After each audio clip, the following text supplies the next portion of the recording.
Accounting no problem में आपका स्वागत है। मैं हूं आरती। आगे बढ़ने से पहले हमारी आपसे प्रार्थना है, कृपया सोचें, आप डेटा एंट्री ऑपरेटर यानी बाबू बनना चाहते हैं या अकाउंटेंट? आप टैली का अधूरा ज्ञान प्राप्त करना चाहते हैं या उसके विद्वान बनना चाहते हैं? यदि आप अकाउंटेंट या विद्वान बनना चाहते हैं तो हमारा आपसे निवेदन है, इस वीडियो सीरीज की सभी वीडियोस को एक एक करके क्रमानुसार ही देखें। वीडियोस को क्रमानुसार देखने के दो तरीके हैं। पहला है हमारी वेबसाइट द्वारा और दूसरा हमारे YouTube चैनल की प्लेलिस्ट द्वारा। टैली प्राइम की इस वीडियो सीरीज के आज के अध्याय में आप जानेंगे अकाउंटिंग की परिभाषा और कुछ अन्य परिभाषाएं। इसके पहले वाली वीडियो में हमने आपको बताया था कि टैली प्राइम सिखाने के पीछे हमारा उद्देश्य क्या है और हमने टैली प्राइम सिखाने के लिए कितने लेवल्स बनाए हैं। जो लोग टैली सीखना चाहते हैं, निश्चित रूप से उन्हें मालूम है टैली एक अकाउंटिंग सॉफ्टवेयर है, पर क्या आप जानते हैं अकाउंटिंग क्या है, उसको कैसे करते हैं, उसके क्या सिद्धांत हैं, उसके क्या लाभ हैं इत्यादि? शायद कुछ लोग जानते हैं और कुछ नहीं। इसलिए हम टैली सिखाना शुरू करने से पहले प्रारंभ की कुछ वीडियोस में बहुत ही सरल तरीके से अकाउंटिंग से संबंधित कुछ बेसिक जानकारी जो हमें टैली सिखाने के लिए आवश्यक लगी, उन्हें समझाने की कोशिश कर रहे हैं। और हमारे ख्याल से टैली में काम करने के लिए ये जरूरी भी है। कहते हैं ना, फाउंडेशन यानी नींव मजबूत होती है तो बिल्डिंग भी मजबूत होती है। चलिए पहले समझ लेते हैं अकाउंटिंग क्या है। किसी व्यापार या व्यवसाय के वित्तीय यानी फाइनेंशियल लेन देन का लिपिबद्ध रिकॉर्ड रखने, उसका वर्गीकरण यानी क्लासिफिकेशन करने, सारांश प्रस्तुत करने और उसका विवरण यानी रिपोर्ट तैयार करने और उनका एनालिसिस करने की कला को ही अकाउंटिंग कहते हैं। हम इस वीडियो सीरीज में आगे बढ़ते हुए इन सभी बातों को एक एक करके समझेंगे। यहाँ पहले हम इस लेसन में उपयोग होने वाले टेक्निकल शब्दों के अर्थ समझ लेते हैं। सबसे पहले समझते हैं व्यापार यानी ट्रेड क्या है। लाभ कमाने के उद्देश्य से किया गया वस्तुओं का क्रय या विक्रय व्यापार कहलाता है। अब हम देख लेते हैं पेशा यानी प्रोफेशन क्या है। आय अर्जित करने के लिए किया गया कोई भी काम या कोई भी साधन जिसके लिए पूर्व प्रशिक्षण की आवश्यकता होती है, वो पेशा कहलाता है। डॉक्टर, वकील, शिक्षक, इंजीनियर आदि द्वारा किए गए काम पेशा कहलाते हैं। अगली टर्म है व्यवसाय यानी बिजनेस। ऐसा कोई भी वैधानिक काम जो आय या लाभ प्राप्त करने के उद्देश्य से किया गया हो, व्यवसाय कहलाता है। व्यवसाय एक व्यापक शब्द है जिसके अंतर्गत उत्पादन, वस्तुओं या सेवाओं का क्रय विक्रय, बैंक, बीमा, परिवहन, कंपनियां आदि आते हैं। व्यापार व पेशा भी इसी के अंतर्गत आते हैं। अब बात करते हैं ट्रांजैक्शन यानी लेन देन की। व्यवसाय में माल, मुद्रा या सेवा के पारस्परिक व्यवहार या आदान प्रदान को लेन देन कहते हैं और ये सभी मुद्रा द्वारा मापे जाते हैं। चूंकि ये मुद्रा से संबंधित हैं, इसलिए इन्हें फाइनेंशियल ट्रांजैक्शन भी कहते हैं। इसमें मुद्रा का भुगतान तुरंत या भविष्य में हो सकता है। जब सौदे का तुरंत भुगतान किया जाता है तब वह नकद लेन देन यानी कैश ट्रांजैक्शन कहलाता है, और जब भुगतान भविष्य में किया जाता है तब उसे उधार लेन देन यानी क्रेडिट ट्रांजैक्शन कहते हैं। अब समझते हैं माल यानी गुड्स किसको कहते हैं। माल उस वस्तु को कहते हैं जिसका क्रय विक्रय या व्यापार किया जाता है। माल के अंतर्गत वस्तुओं के निर्माण हेतु प्राप्त कच्ची सामग्री, अर्धनिर्मित सामग्री या तैयार वस्तुएं भी हो सकती हैं। उदाहरण के लिए वस्त्र विक्रेता द्वारा खरीदा गया कपड़ा, शक्कर मिल द्वारा खरीदा गया गन्ना व निर्मित शक्कर, फर्नीचर के व्यापारी द्वारा फर्नीचर बनाने के लिए खरीदी गई लकड़ी व तैयार फर्नीचर, अनाज के व्यापारी द्वारा खरीदा गया अनाज उन व्यापारियों के लिए माल है। अगली टर्म है क्रय यानी परचेज।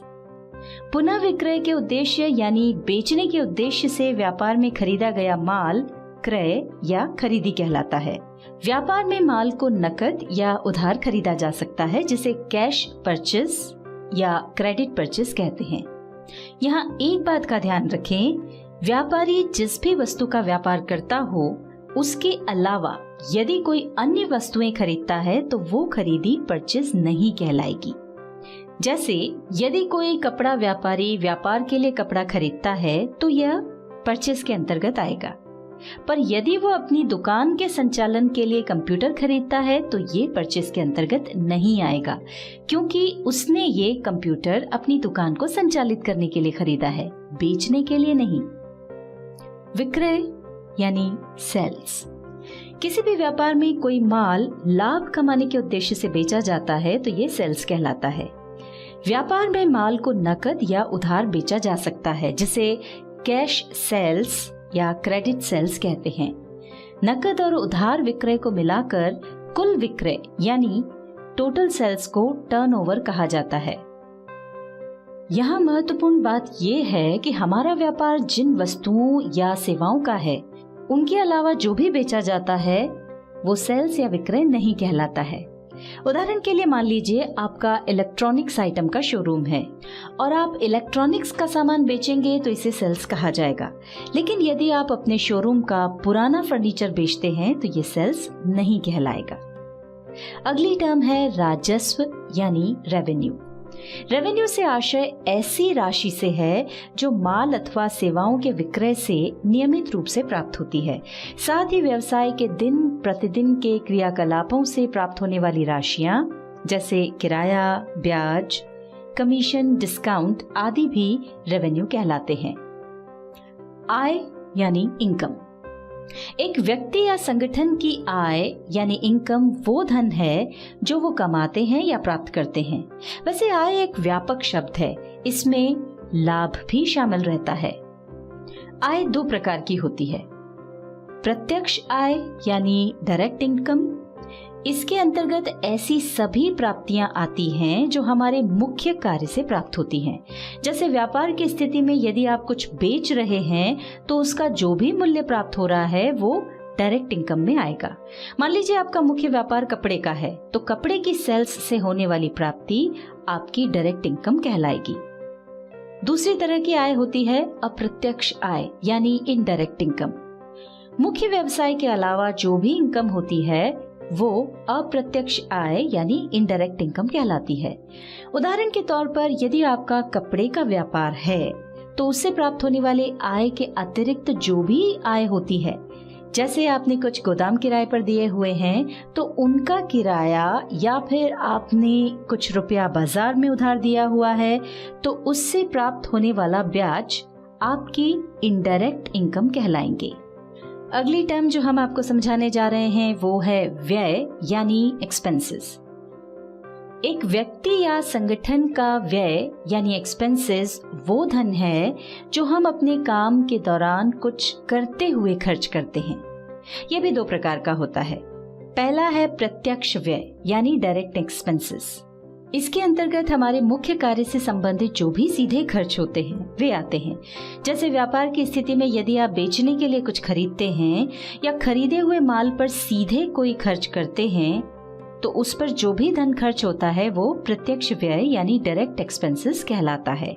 उदाहरण के लिए आपका मुख्य व्यापार कपड़े का है तो आप जो कपड़ा खरीदते हैं उसका मूल्य, उसे अपने गोडाउन या फैक्ट्री तक लाने के लिए जो गाड़ी भाड़ा देते हैं, यदि कपड़े पर कोई एम्ब्रॉयडरी करते हैं यानी कपड़े को बेचने योग्य बनाने के लिए जो भी खर्चा करते हैं, ये सब खर्चे आपके डायरेक्ट एक्सपेंसेस माने जाएंगे। दूसरी तरह का व्यय है अप्रत्यक्ष व्यय यानी इनडायरेक्ट एक्सपेंसेस। इनका संबंध वस्तु के क्रय या उसके निर्माण से न होकर वस्तु की बिक्री या कार्यालय व्यय से संबंधित होता है। सरल शब्दों में कह सकते हैं मुख्य व्यवसाय से संबंधित जो भी सीधे खर्च होते हैं उनको छोड़कर शेष सभी खर्च इसके अंतर्गत आते हैं। जैसे व्यवसाय या व्यापार को चलाने में सहयोग करने के लिए जो भी खर्च होते हैं, जैसे ऑफिस से संबंधित कर्मचारियों की तनख्वाह, ऑफिस का बिजली बिल, स्टेशनरी खर्च, डेप्रिसिएशन इत्यादि। अगली टर्म है इंटरेस्ट यानी ब्याज। व्यापार में जब हम किसी से कर्ज लेते हैं या फिर किसी को लोन देते हैं तो उस लोन राशि के उपयोग के बदले में लोन देने वाले को एक निश्चित दर से प्रतिफल यानी कंसिडरेशन के रूप में कुछ राशि देनी पड़ती है, जिसे ब्याज कहते हैं। कई बार हम किसी सप्लायर से ज्यादा दिनों की उधारी पर माल खरीदते हैं तो उस लंबी अवधि के लिए भी हमको ब्याज देना पड़ सकता है। इसके विपरीत यदि हमने किसी कस्टमर को लंबी अवधि के लिए उधार माल बेचा तो उस पर हम ब्याज ले सकते हैं। फिर है छूट यानी डिस्काउंट। व्यापारी द्वारा अपने ग्राहकों को दी जाने वाली छूट या रियायत को ही डिस्काउंट कहते हैं। जब हमें किसी से डिस्काउंट प्राप्त होता है तो उसे डिस्काउंट रिसीव्ड कहते हैं, और जब किसी को डिस्काउंट दिया जाता है तो उसे डिस्काउंट अलाउड या डिस्काउंट गिवन कहा जाता है। यह डिस्काउंट दो प्रकार का हो सकता है। पहला है व्यापारिक बट्टा यानी ट्रेड डिस्काउंट। व्यापारी माल बेचते समय ग्राहक को माल के मूल्य में कुछ राशि कम करता है या बिल की राशि में से कुछ राशि कम करता है। इस तरह की छूट को बिल में ही कम कर दिया जाता है, इसे ही ट्रेड डिस्काउंट कहते हैं। प्रायः ये छूट ग्राहकों को अधिक माल खरीदने के लिए प्रेरित करने के लिए दी जाती है। दूसरा है नकद बट्टा यानी कैश डिस्काउंट। व्यापारिक चलन के अनुसार प्रत्येक ग्राहक को एक निश्चित अवधि में भुगतान करने की सुविधा प्रदान की जाती है। अगर ग्राहक निश्चित अवधि के पहले ही भुगतान कर दे तो उसे कुछ छूट दी जाती है, जिसे कैश डिस्काउंट यानी सीडी भी कहा जाता है। प्रायः यह डिस्काउंट प्रतिशत के रूप में दिया जाता है, जैसे 2% कैश डिस्काउंट या 3% कैश डिस्काउंट इत्यादि। कैश डिस्काउंट के लालच में ग्राहक शीघ्र भुगतान करने के लिए प्रोत्साहित होता है। अब आता है कमीशन। जब किसी व्यक्ति या संस्था को किसी का काम करने जैसे कुछ खरीदने या बेचने में सहायता देने या अन्य कोई काम करने के प्रतिफल स्वरूप कुछ पारिश्रमिक मिलता है तो उसे कमीशन कहते हैं। कई बार विक्रेता अपने कर्मचारियों को सेल बढ़ाने के लिए प्रोत्साहित करने के लिए भी तनख्वाह के साथ इस तरह का कमीशन देता है। यह पारिश्रमिक साधारणतया निश्चित प्रतिशत से दिया जाता है, पर कभी कभी यह निश्चित राशि में भी दिया जा सकता है। अगली टर्म है सेवा यानी सर्विस। वर्तमान में सेवा का अर्थ बड़ा व्यापक हो गया है। अपने व्यवसाय में हम कई प्रकार की सेवाओं का उपयोग या उपभोग करते हैं, जैसे हम अपने कंप्यूटर सप्लायर से अपना कंप्यूटर सुधरवाते हैं या कंप्यूटर में कोई नया सॉफ्टवेयर इंस्टॉल करवाते हैं, तो ये उसके द्वारा दी गई सेवाएं हैं। इसी तरह मान लीजिए हमने किसी इलेक्ट्रीशियन से अपने यहाँ एसी ठीक करवाया तो यह भी उसके द्वारा दी गई सर्विस ही है। ग्राहक यानी कस्टमर, हम जिसे माल बेचते हैं वो हमारा कस्टमर कहलाता है। विक्रेता यानी सप्लायर, हम जिससे माल खरीदते हैं उसे सप्लायर कहते हैं।